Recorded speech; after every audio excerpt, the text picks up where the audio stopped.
अस्सलाम वालेकुम, मैं हूं अलीना फारूक शेख और सियालकोट से खबर है जहां पर मजहबी जज्बात मजरू करने के इल्ज़ाम में फैक्ट्री के मुलाजमीन ने फैक्ट्री के श्रीलंकन मैनेजर को तशद्दुद करके हलाक कर दिया।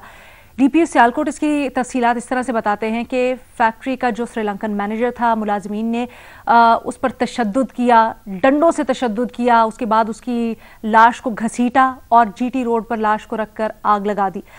वज़ीर आला पंजाब ने वाक़े का नोटिस लिया है, इसके ऊपर तहकीकात हो रही हैं। पाकिस्तान उलमा काउंसिल ने इस वाक़े की शदीद मजम्मत की है, लेकिन हाल में बढ़ते हुए इंतहा पसंदी के वाक़यात और पुरतशद्दुद रवैयों को रोकने के लिए क्या किया जा रहा है और ये जो इंतहा पसंदी का बढ़ता हुआ रुझान है, इसका हल क्या हो, ये अपने एनालिस्ट से आज हमने जानना है। हमारा बुनियादी सवाल कुछ यूं कि ऐसे वाक़यात को रोकने के लिए क्या करना चाहिए। पैनल पर आज हमारा साथ दे रहे हैं इरशाद भट्टी साहब, हफीजुल्लाह नियाजी साहब, बेनज़ीर शाह साहिबा और मजहर अब्बास साहब हमें ज्वाइन किए हुए हैं कराची स्टूडियो से। बेनज़ीर, सबसे पहले आपका रुख करना चाहूँगी और बुनियादी सवाल तो यही कि तौहीन मजहब का कानून मौजूद है, लेकिन इसके बावजूद लोग मजहब का गलत इस्तेमाल करते हुए कानून को अपने हाथ में ले लेते हैं, मामले को अपने हाथ में ले लेते हैं। हल क्या हो इसका? हल अलीना ये है कि सबसे पहले तो हमारी रियासत को मानना पड़ेगा कि वो इस किस्म के तशद्दुद पसंद ग्रुप्स को इस्तेमाल करती है। और ये मैं नहीं कह रही, ये आपके फैजाबाद धरने का सुप्रीम कोर्ट का फैसला कह रहा है। और ये मैं नहीं कह रही, ये वो जो वीडियो जो हम सब ने सोशल मीडिया पे देखी जिसमें कहा जा रहा था कि हम आपके साथ नहीं है क्या, ये वीडियोस जो हैं वो यही बयान करती हैं कि इस किस्म के ग्रुप्स को रियासत इस्तेमाल करती है अपने मकासद के लिए। आज जब ये वाकया हुआ तो उसके थोड़ी देर बाद राबिया महमूद साहिबा हैं, एक बड़ी जबरदस्त सहाफ़ी हैं, बड़ी बहादुर सहाफ़ी हैं, वो अक़लियतों के हकूक़ के लिए बड़ी आवाज़ उठाती हैं। उन्होंने एक ट्वीट की जिसमें उन्होंने दिखाया कि ये जिन लोगों ने इनको कत्ल किया था, मैनेजर को, उनसे पूछा गया कि आपने ये क्यों किया, तो उन्होंने कहा और उन्होंने हवाला दिया तहरीके लब्बैक का। उन्होंने कहा कि उनकी तरफ से इस किस्म की कॉल आती है तो इसलिए हमने इस किस्म का कदम उठाया। अब आपको मैं याद दिलाती रहूं कि ये वही है जिसके बारे में हमारे वजीर आजम कहते हैं कि उनके और मेरे मकासद जो है वो एक ही है। ये वही है जिनसे आप बार बार मुआहदे करते हैं, तो इनकी इस किस्म की सोच है।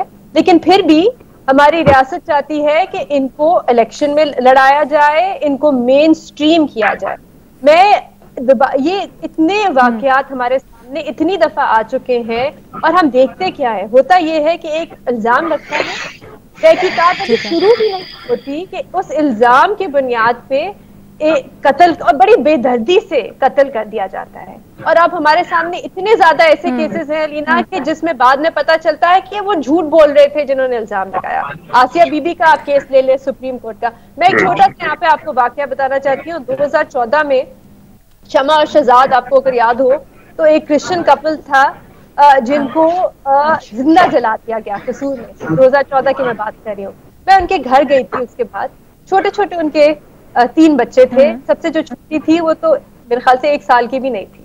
इन तीनों बच्चों ने अपने वालिदैन को जिंदा जलते हुए देखा।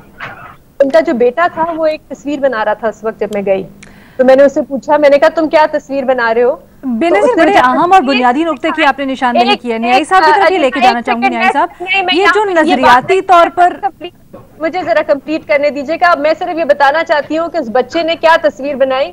उस बच्चे ने दिखाया उस तस्वीर में 2 लाशें पड़ी हुई हैं और जल रही हैं, क्योंकि उस बच्चे को पूरी जिंदगी ये नहीं भूलेगा। वो बच्चा कभी इस माशरे को माफ करेगा? तो आप सोचें, उन बच्चों को यतीम कर दिया गया। बिल्कुल दुरुस्त आप फरमा रही हैं। जो माशरे के ऊपर इम्पैक्ट होता है इसके ऊपर हम आगे जाके बात करते हैं। आपने बिल्कुल दुरुस्त निशानदेही की है। लेकिन न्यायी साहब से मैं जरा इसके बारे में पूछा जाए, जो आपका पहला नुक्ता था। न्यायी साहब, नजरियाती तौर पर इस मामले को हल करने के लिए क्या हो सकता है? क्या हुकूमत ने ऐसे कोई इकदाम किए हैं या कर रही है? जैसे बेनज़ीर ने भी हवाले दिए अभी, जो रिसेंटली कुछ मुज़ाकरात हुए फिर बैकआउट कर गए उसके।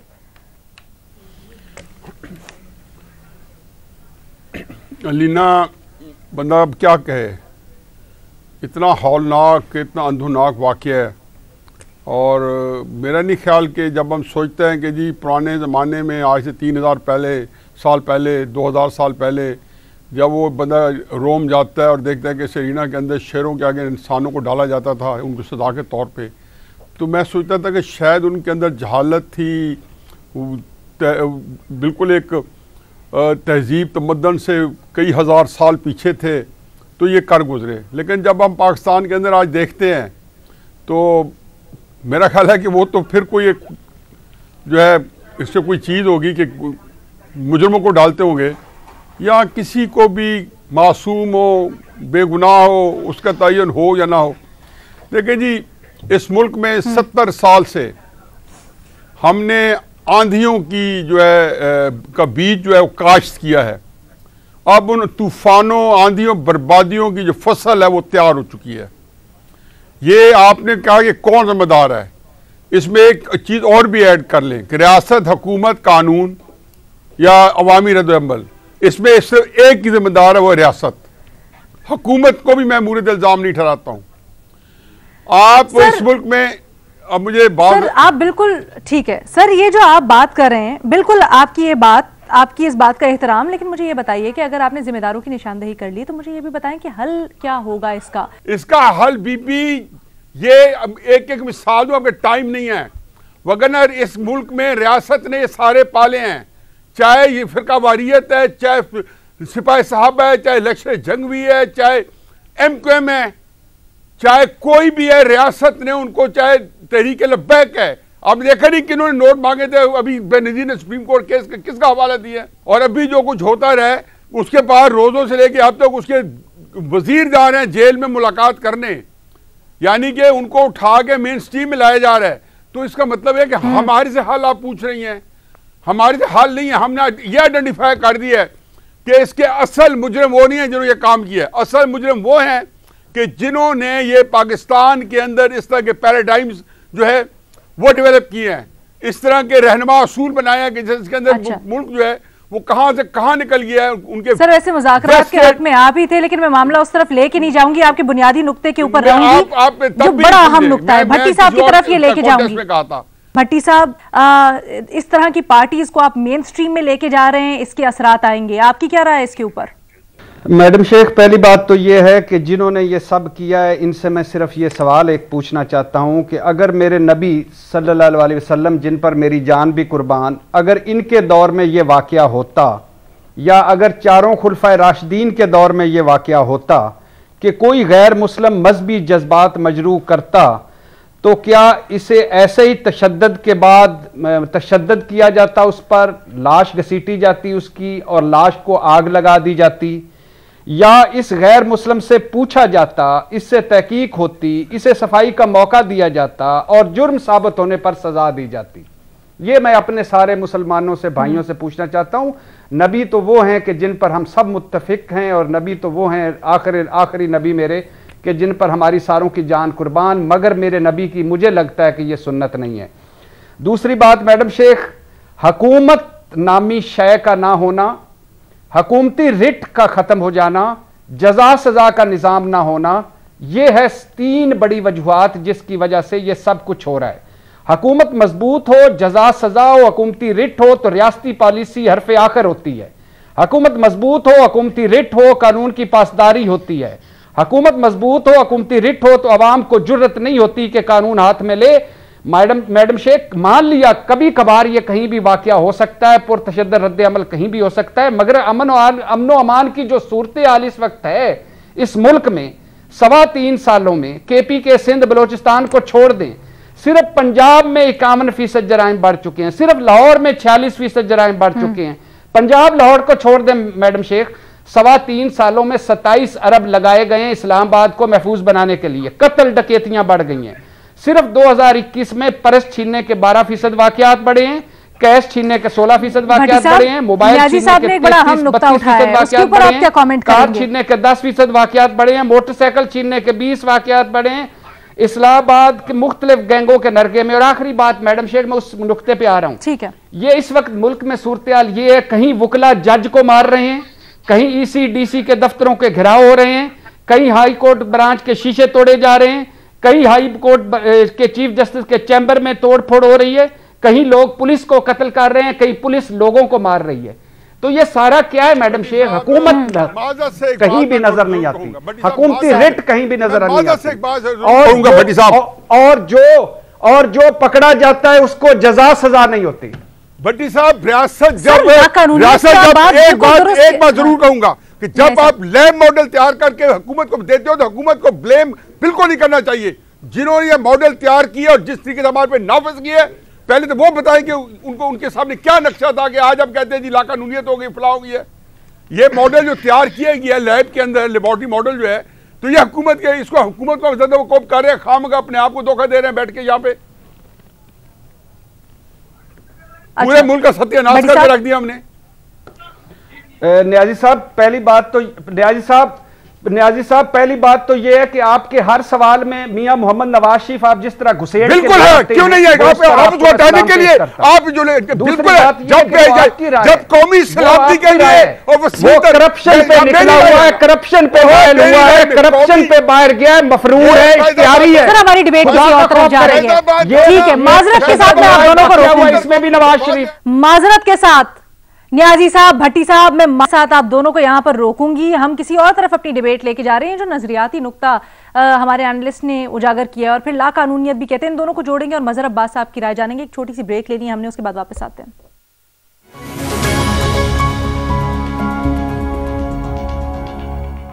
हम बात कर रहे हैं सियालकोट वाक़े की। मजहर अब्बास साहब, आपका इसके ऊपर राय जानना चाहूंगी और तज्जिया जानना चाहूंगी, क्योंकि एक एस्पेक्ट जो हम डिस्कस कर रहे हैं वो है लाकानूनियत इस मुल्क में। लेकिन सर, अगेन वही बेसिक की तरफ अगर आए तो नजरियाती मसला है कि इन बुनियादों पर हल करने के लिए या फिर शऊर उजागर करने के लिए क्या किया जा रहा है? देखिए, सीधा सा तो जवाब है, कुछ नहीं किया जा रहा। और वैसे जॉन एलिया ने कहा था कि कहीं बाहर से नहीं घर से उठा है फितना, शहर में अपने ही दफ्तर से उठा है फितना। इसका आपको शायद रियासत को अंदाजा हो ना हो, लेकिन इसके जो इंटरनेशनल कॉन्सिक्वेंसेस होंगे, हम कोई एक ऐसा वाकया, बड़ी मेहनत करते हैं चीजों को बेहतर करने के लिए, उसके बाद कोई एक ऐसा वाकया आपको फिर उसी पोजीशन पे लाके खड़ा कर देता है। आप तसव्वुर करें कि इस वाकये के इंटरनेशनल कॉन्सिक्वेंसेस क्या होंगे। श्रीलंका की तरफ से क्या जवाब एक्सपेक्ट करते हैं आप? दुनिया की तरफ से क्या रद्द-ए-अमल आएगा इसका? और ये जो आप पूरा हम दिखाते हैं कि जम्मू कश्मीर में जो जुल्म बर्बरियत हो रही है, भारत में जो इंतहा पसंद जो है वो मुसलमानों के साथ करते हैं, जब आपके अपने मुल्क में इस तरह का वाकया होगा तो फिर क्या रद्द-ए-अमल आएगा? और ये रियासत की कमजोरियों की निशानदेही करते हैं ये सारी चीजें। मुझे जब ये वाकया मैंने देखा, सुना, तो मुझे मिशाल खान याद आ गया। मिशाल खान के साथ क्या हुआ था और उसके बाद क्या हुआ, उसके बीच में क्या हुआ। हम जो जिस तरह के हम अदम बर्दाश्त की इंतहा है, वैसे तो वाकया जिंदा जलाने के, गोली मारने के, बाप ने बेटों को मार दिया, बेटों ने बाप को मार दिया, इस तरह के हम रोज सुनते रहते हैं। लेकिन इस तरह का वाकया जो होता है वो फिर आपकी पूरी रियासत को हिला के रख देता है, पूरी रियासती बयानिया को हिला के रख देता है। और ये जब हम ये करते हैं, ये चीज जो हम, चाहे पॉलिटिकल कॉम्प्रोमाइज, मुझे नहीं पता ये, क्योंकि तहरीक लब्बैक ने इसकी मजम्मत भी की है, तहकीकात का भी मुतालबा किया है, तो मैं किसी को मूरद इल्जाम नहीं करार देता। लेकिन जिन्होंने भी किया है, इनको अगर उस तरीके से नहीं टैकल किया गया तो याद रखें, मिशाल खान का वाकया हुआ था, आज ये वाकया हुआ है, ये गली कूचों में वाकयात होंगे। अगर रियासत ने चीजों को बेहतर नहीं किया, रियासत ने चीजों को उस अंदाज में नहीं टैकल किया। बेहतर से मुराद आपकी क्या है? क्या आप सजाओं से मुतल्लिक नहीं कह रहे हैं? जो मतलब कानून, देखिए बुनियादी चीज तो कानून की हुक्मरानी है ना। बुनियादी चीज ये कि कानून की हुक्मरानी आपके है नहीं, फिर लोग अपना कानून बना लेते हैं और उनको रोका नहीं जाता, इनकरेज किया जाता है। उनको रोका नहीं, सजाएं नहीं दी जाती, इनकरेज किया जाता है कोई भी। और फिर वहां जो उलमा कराम का बहुत अहम रोल है, हम अगर मगर उसमें लग जाते हैं, इन वाकयात से इंतहा पसंदों को शय मिलती है, और फिर जब कानून अपना रास्ता नहीं लेता तो मजीद शय मिलती है। ये बहुत खतरनाक ट्रेंड है। ठीक है, इस ट्रेंड को इनकरेज करते हैं जब फिर हम इंतहा पसंदों से जो है वो जो एक तरीके से हम उनके सामने सरेंडर करते हैं। जब हम सरेंडर करते हैं तो फिर उनके जो फॉलोअर्स हैं उनको एक इंकरेजमेंट मिलती है, चाहे वो ए ग्रुप हो, चाहे बी ग्रुप हो, चाहे सी ग्रुप। तो बुनियादी तौर पे माशरे में जनरली अदम बर्दाश्त है। हम एक दूसरे से बात करते हुए, दलील से गुफ्तगू करते हुए नहीं करते, हम शोर शराबे में करते हैं। गुस्सा आ जाए तो हम गोली मार देते हैं, ठीक है, डंडों से मार देते हैं लोगों को। हमने बेशुमार वाकयात होते हैं आपके, ठीक है जी। लेकिन इस वाक़े के बैनुल अक़वामी जो कॉन्सिक्वेंसेस हैं उसके लिए फिर रियासत तैयार रहे कि अब इंटरनेशनली दुनिया में जब ये खबर जाएगी, दुनिया में जब ये वीडियो बहुत जाएगी, ही तशवीशनाक बात, दुनिया में जब ये बहुत तशवीशनाक बात कि दुनिया का रद्द-ए-अमल हो क्या होगा। एक दुरुस्त। और सबसे बड़ी बात जी, बेनजीर कुछ कहना चाह रही हैं? अलीना, मैं सिर्फ ये पूछना चाह रही हूँ कि आप मुझे बता सकती हैं कि कितने लोग हैं जिनको सजा मिली हो, जिन्होंने गलत इल्जाम लगाया हो? मेरे ख्याल से मुझे तो अभी तक कोई ऐसा वाकया याद नहीं आता। और एक और जो हमारा ट्रेंड है, देखिए मैसेज क्या जा रहा है रियासत की तरफ से, क्योंकि हमारा एक जो और ट्रेंड है वो ये है कि सारा हम मलबा उठा के पुलिस पे डालते हैं। पुलिस ने कुछ नहीं किया, पुलिस खड़ी हुई थी, पुलिस देखती रही। पुलिस क्यों कुछ करेगी? पुलिस जब पिछली दफा इनसे लड़ने गई थी और शहीद हुई थी तो रियासत ने क्या किया था? रियासत ने पुलिस का साथ दिया था? नहीं। तो पुलिस क्यों इसके, पुलिस का भी दिमाग खराब तो नहीं है कि वो मजमे में जाके लड़ेगी और शहीद होगी और रियासत जो है वो अपने घुटने टेक देगी और इनके साथ मुआहदे साइन कर लेगी। इंट्रोस्पेक्शन की हमें बड़ी जरूरत है जी। अगर हम जहां मुख्तलिफ पहलुओं पर गौर करें और हमने सिचुएशन का जायजा लिया, वहां बड़ी जरूरत है कि रियासत इंट्रोस्पेक्शन करे कि कहां पर डैमेज कंट्रोल करने की जरूरत है ताकि इस तरह का जो रुझान है, बढ़ता हुआ रुझान है, उसके ऊपर काबू पाया जा सके। एक छोटी सी ब्रेक, दूसरे सवाल के साथ वापस आते हैं।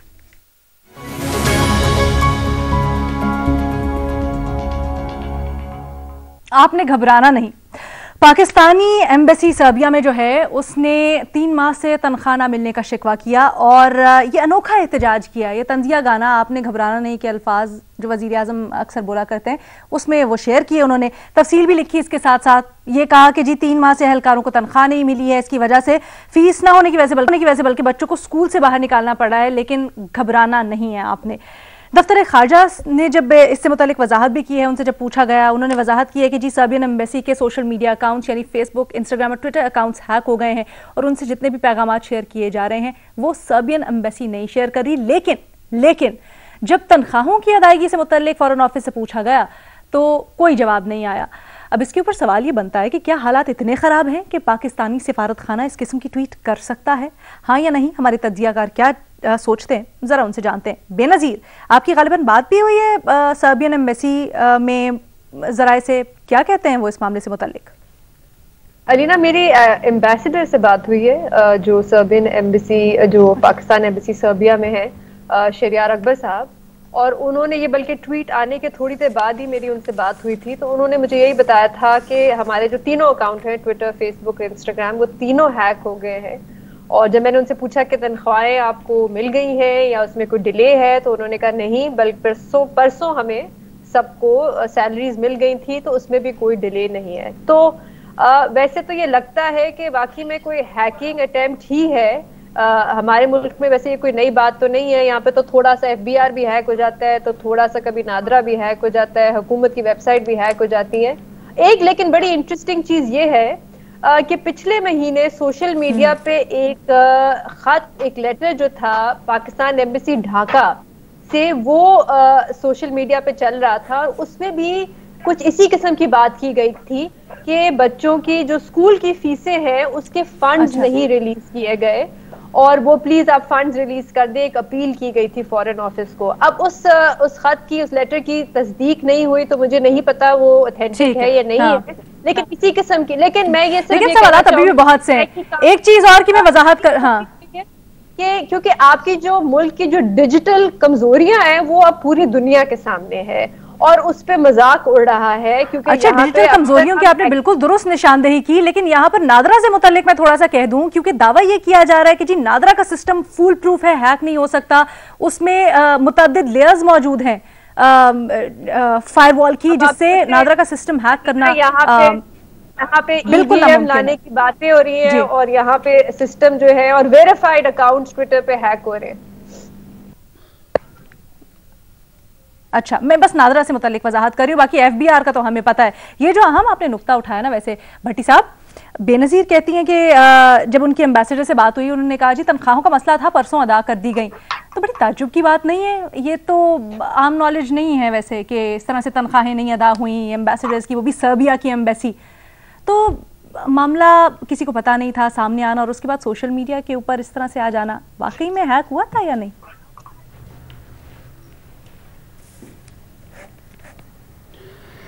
पहली बात तो ये है मैडम शेख कि अगर हमारा FBR हैक हो सकता है, अगर हमारा नादरा हैक हो सकता है, हुकूमती वेबसाइट्स हैक हो सकती हैं, तो है कुछ, यानी अगर ये हुकूमत ही 3.5 साल में, मुझे तो लगता है कि हुकूमत ही हैक हुई है, पता नहीं कहाँ है, किसने हैक किया हुआ है, घबराना नहीं।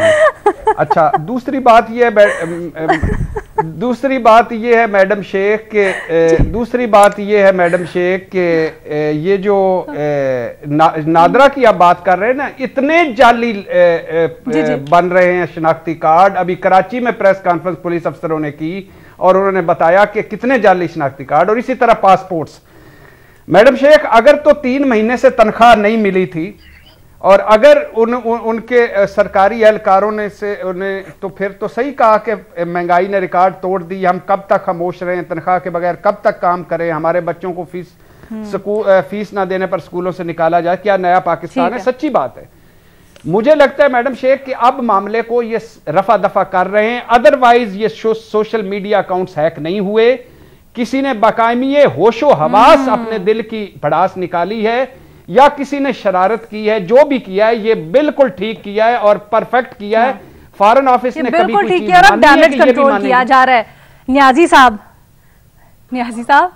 भट्टी साहब कहते हैं हुकूमत ही हैक हो गई है, अकाउंट छोड़े। भट्टी साहब ने तो मेरे जहन में जो इतनी क्लैरिटी के साथ जवाब नहीं आ रहा था, अब मैं उसमें सिर्फ एक चीज ऐड और करता जाऊं कि शायद उसी बंदे ने हैक किया हो जैसे अपनी भड़ास निकाली हो।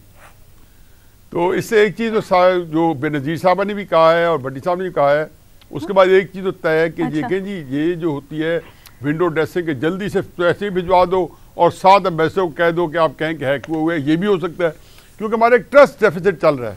अच्छा। बात वही आ जाती है एक ही उसमें कि पाकिस्तान में जब पिछली हुकूमतों की उखाड़ फचाड़ कौमी सलामती और वसीतर कौमी मफाद के तहत हो रही थी और नूर बसीरत आम किया जा रहा था पूरे पाकिस्तान में, जो आप हमारे अब गुफ्तगू का हिस्सा है, तो इमरान खान साहब की एक तस्वीर इलेक्शन से पहले बड़ी उन्होंने इतनी उसको एडवर्टाइज किया, यानी कि मैं पाकिस्तान को पहुंचाना था आसमान पे, पहुंचा दिया कुएं डाल दिया। क्या हाल किए हुए मुल्क का जी। बात तो आपके पहले सवाल दूसरे सवाल में एक ही है कि बिल्कुल खिलवाड़ हो चुका है रियासत के साथ। ये अब उसके सामने चीजें आ रही है, एक एक करके सामने आ रही हैं। कहीं पे क्या चीज आएगी, कहीं पे तनख्वाहें नहीं मिलेंगी, कहीं पे स्टॉक एक्सचेंज कोलैप्स करेगी। अब तो ऑर्गन्स फेल हो रहे हैं, प्लेटलेट्स जीरो हो गए हैं। हमारे दो एनालिस्ट हाँ की ऑप्शन ले रहे हैं। बेनजीर अभी दरमियान में है, थोड़ा सा कंफ्यूजन का शिकार है। हाँ जी बेनजीर, आपने भट्टी साहब से पूछा नहीं कि हुकूमत को हैक किसने किया है? बेनजीर, ये आप पूछ सकती हैं। तो जवाब नहीं जी भट्टी साहब। भट्टी साहब, ये मैडम शेख बेनजीर साहब से दरखास्त है, किसी सीनियर पुलिस अफसर से पूछकर मुझे भी बताएं। आप बताएं, आप किसी सीनियर वजीर से। भट्टी साहब, इल्जाम आपने ये तो कह तो आप रहे ना, बयान आपका है, हुकूमत को हैक कर लिया। सीनियर तजिया नगार।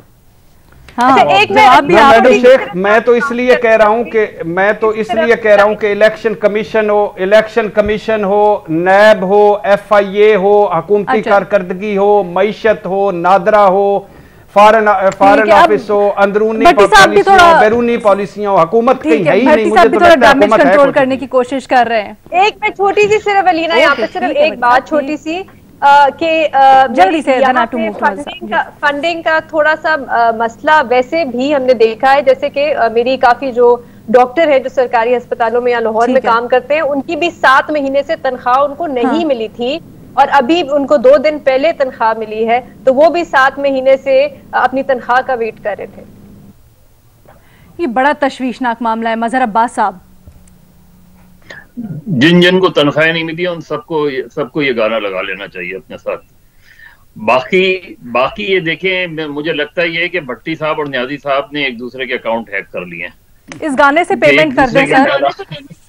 वो बाकी लगता तो यही है कि ये हैक हुआ है, लेकिन ये कि अब ये जो पूरे सफारतकार हैं उनको घबराना चाहिए। बाकी कोई घबराए ना घबराए, लेकिन वहां के उन्हें, क्योंकि बहरहाल इंक्वायरी तो हो रही है इस मामले पे, लेकिन लगता यही है। मुझे नहीं लगता कि किसी ने इस तरीके से जानबूझ के डाला होगा। I don't think so. मुझे लग यही रहा है कि अकाउंट्स हैक हुए हैं, लेकिन बहरहाल इसकी तहकीकात होनी चाहिए और पता चलाना चाहिए। अगर वाकई हैक हुए हैं तो ठीक है, लेकिन ये कि घबराना चाहिए उन लोगों को कुछ तो, क्योंकि कोई भी टारगेट हो सकता है उसमें। सर वैसे अगर हैक ना हुआ हो और अगर वाकई में जानते बूझते लगी हो, तो फिर ये क्या सिग्निफाई करता है, क्या मतलब है इसका? तो फिर घबराना चाहिए ना। अच्छा, फिर घबराना चाहिए। ठीक है, किसको सर? हैक नहीं हुआ, किसको घबराना चाहिए? हुकूमत को? नहीं, हुकूमत को क्यों घबराना चाहिए? हुकूमत तो कहती है कि घबराना नहीं। उन सारे लोगों को घबराना चाहिए जिनकी हालत बुरी है। ठीक, ओके, ठीक है जी। हमारे पास 2 वाज़े आंसर्स हैं। हमारे 2 एनालिस्ट भट्टी साहब और न्याजी साहब हाँ का ऑप्शन लेते हैं, कहते हैं ऐसा मालूम होता है कि शायद हैक ना हुआ हो, ये जानते बूझते हुए लगाओ।